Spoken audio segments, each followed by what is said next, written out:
Hello Virgo, and welcome to your in-depth monthly forecast for March 2023.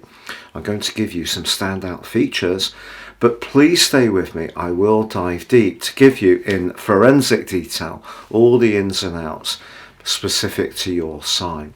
If you are a returning viewer, thank you so much for joining me once more. If you're new to my channel, it's great to have you with me. Please comment. I interact with all comments. This is very much a community. But also please like and subscribe. I think one of the most important things that will happen this month, I think you would agree, would be the full moon in your sign, which occurs on the 7th. Now this creates a really bubbly link to Uranus. Uranus has been a bit of a mischief maker through a series of lunations, but this one offers some rich possibilities. But of course, when the moon is in our own sign, the full moon, it means the accent is very much about our relationships, which on the same day sees Saturn move into your 7th house. This is a mighty development, so I can't wait to really dive into that and explore the possibilities with you.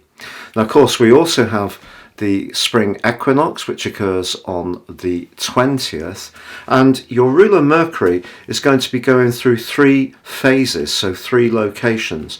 It forges a very influential link with Saturn at the start of the month, but a really exciting one with Jupiter at the end of the month. So lots to share with you, so please stay with me. But if you would like to understand how your personal astrology is impacting on every day of your life, if you give me 3 pieces of personal birth data, of time, date and place of birth, I can produce your life roadmap report, which will help you to get a much more intimate understanding of those patterns, sometimes the challenging ones that keep coming up, but also helping you to seize opportunities more firmly. In my special package of 30% off, you can also get your 12-month forecast, again totally unique and personal to you. Please see the link beneath this video for more on that. So Virgo, as you come into the new month, so the Sun and Neptune are in your opposite sign. The 7th house is definitely about relationships, but it can also be where we compete and could be combative. So in a work situation, for example, it may be where you have to really face up to some competition, interact with people you don't necessarily find easy. So the Sun certainly, and the arrival of Saturn, will be asking you to set your boundaries. And Saturn brings that message with it for the next 2¼ years in its initial phase in your opposite sign.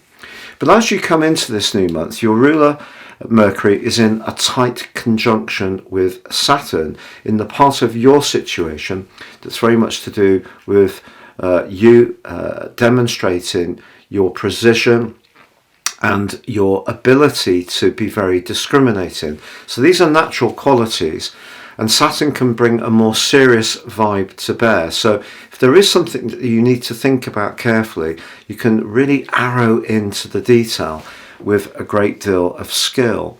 But also at the start of the month, the 2 planets of fortune in traditional astrology of Venus and Jupiter are in a tight conjunction, which becomes exact on the 2nd. But through the first 6 days of this month, there could be some good news around a long-term financial matter. Now, I don't say this lightly because obviously there's a lot of costs for a lot of us that have increased. But if anyone can have a stroke of fortune, perhaps it could come from a legacy, an insurance payout, a premium, perhaps some kind of business venture you've been involved with could have some kind of surprise upturn which can absolutely delight you. But on the 2nd, Mercury moves on from that clinch with Saturn and moves into your opposite sign. So despite the fact that the full moon on the 7th and the arrival of Saturn can bring a more scrutinizing energy to bear, what Mercury can do is encourage you to be a bit more detached. So if people do see things differently to you, you can take it a bit less seriously. So some of the brittleness that's pervaded in recent weeks, and perhaps even with that conjunction with Saturn, can melt away a little bit if you can just accept that some people just have a different world view. But also in week 2, Venus goes on to forge a brilliant angle to Mars. Now Mars has been high in the sky for you since August last year, but of course then it went into its pre-shadow phase, squared up with Neptune through October, November and the first week of December, and was in retrograde from the end of October through to the 12th of January. So if you've had any big goals and ambitions, they may have seemed to have stalled somewhat. Now I have to be really truthful. Mars will emerge from its post-shadow phase on the 15th of this month, which is good news, but in week 2 and 3 it's back in that rather confusing angle with Neptune. So don't necessarily believe at face value anything you're told, especially around a professional relationship, because there could be something that looks promising that may actually be more complex than it seems. But this is where Mercury and Saturn can really help you, because they can help you to be much more scrutinizing, and even the full moon could bring some kind of relationship matter into the open, and Uranus's influence can help you to perhaps look at it with a fresh pair of eyes, and that could actually be very helpful. But in week 2, Venus in your 8th house of long-term money does forge an amazing link with Saturn, and so there could be a job offer or something could be developing in a way that can be interesting, but just be aware of the mischief that Neptune can bring. Now on the 15th, as I mentioned, Mars comes out of its post-retrograde shadow, but the 16th, Venus moves into your sister Earth sign of Taurus, which it governs, and for the next few days it forges an excellent link with Saturn. If you have an accord with someone, you can cut through the potential confusion of Neptune and actually feel that this tie is really stable and strong.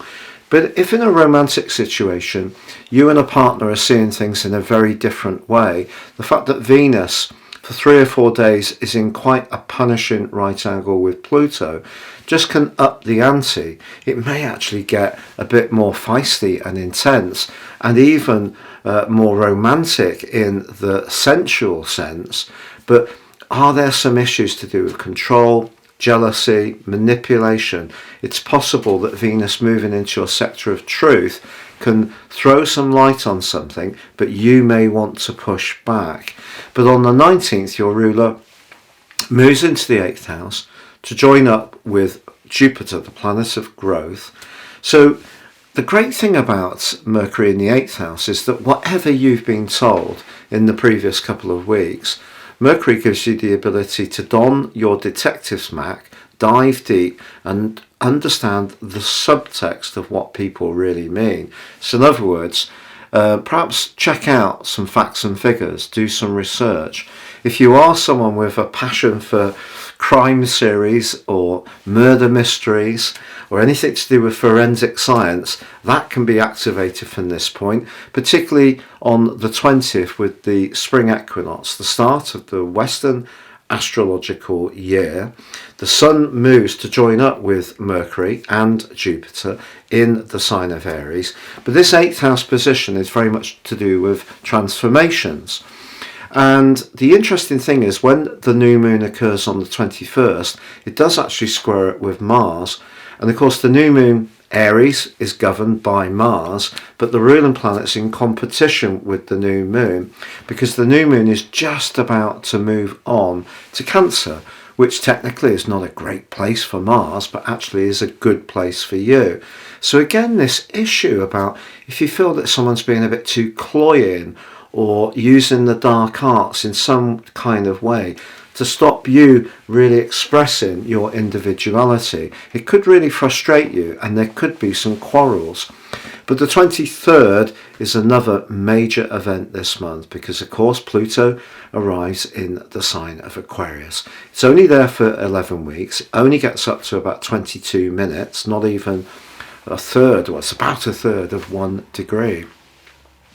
Now it will, in 2024, spend 38 weeks in your sector of work, health and organisation. But remember, this is an area that you're very strong around. So it could be that some of the skills that you've honed and evolved over many years are going to find a new outlet in a way which gives you a great deal of personal satisfaction. So for example, is there some talent or creative hobby you have that could be used to earn you money? Those are the kind of questions that I think Pluto could ask you. But it does initially forge quincunx with Mars, which then formally moves into your 11th house of friendships and the long term on the 25th. So there's a whole series of very important ingresses this month. But what I'd like to tell you is that as the month comes to a close, Mercury speeds up and aligns with Jupiter.